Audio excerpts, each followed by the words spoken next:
ক্ষমতায় আসার পরই পানামা খাল নিয়ে কথা বলেছিলেন মার্কিন প্রেসিডেন্ট ডোনাল্ড ট্রাম্প।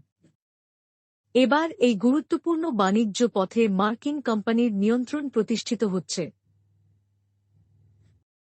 হংকং ভিত্তিক মালিকের কাছ থেকে পানামা খালের দুটি প্রধান বন্দর কিনতে সম্মত হয়েছে মার্কিন বহুজাতিক বিনিয়োগ সংস্থা ব্ল্যাকরক। ফলে বৈশ্বিক বন্দর ব্যবস্থাপনায় নতুন মেরুকরণ ঘটতে চলেছে বলে মনে করছেন বিশ্লেষকেরা।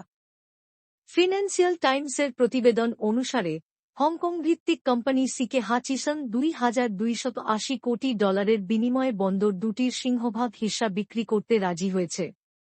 মূলত পানামা খালে চীনা প্রভাব নিয়ে ডোনাল্ড ট্রাম্পের অভিযোগের পরিপ্রেক্ষিতে সৃষ্ট চাপের প্রতিক্রিয়ায় এ হস্তান্তর। চুক্তি অনুযায়ী হংকং ভিত্তিক সিকে হাচিসন তাদের ব্যবসা ব্ল্যাকরক, গ্লোবাল ইনফ্রাস্ট্রাকচার পার্টনার্স ও টার্মিনাল ইনভেস্টমেন্ট লিমিটেডের একটি কনসোর্টিয়ামের কাছে বিক্রি করছে। এই গোষ্ঠী পানামায় দুটি বন্দরের মালিকানা ও পরিচালনাকারী প্রতিষ্ঠানের 90% শেয়ার অধিগ্রহণ করবে।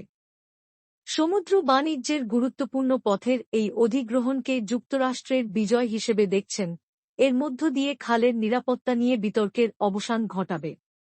আমেরিকা মহাদেশে চীনের সঙ্গে কৌশলগত প্রতিযোগিতায় এটি যুক্তরাষ্ট্রের বিশাল বিজয়। ট্রাম্প বারবার অভিযোগ করেছেন, পানামা খালের নিয়ন্ত্রণ চীনের হাতে।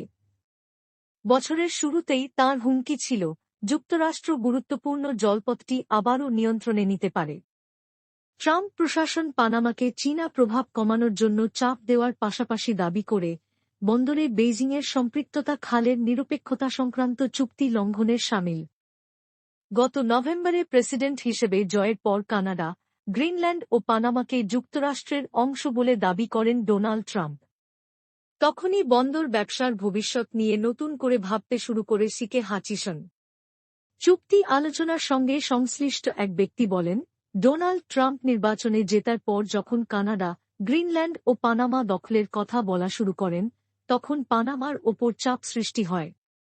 সিকে হাচিসন বুঝতে পারে, এটি রাজনৈতিক সমস্যা এবং তারা সেখানে থেকে বেরিয়ে আসার চিন্তা শুরু করে।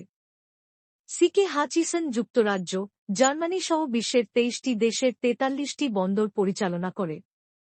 দক্ষিণ পূর্ব এশিয়া, মধ্যপ্রাচ্য, মেক্সিকো ও অস্ট্রেলিয়াও তারা বন্দর পরিচালনা করে।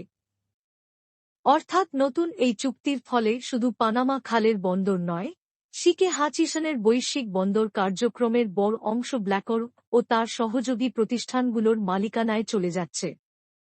বিশ্লেষকেরা বলছেন, এই চুক্তি বন্দর ব্যবসায় বড় ধরনের পরিবর্তনের ইঙ্গিতবাহী। বৈশ্বিক বাণিজ্যে এর বড় প্রভাব পড়তে পারে।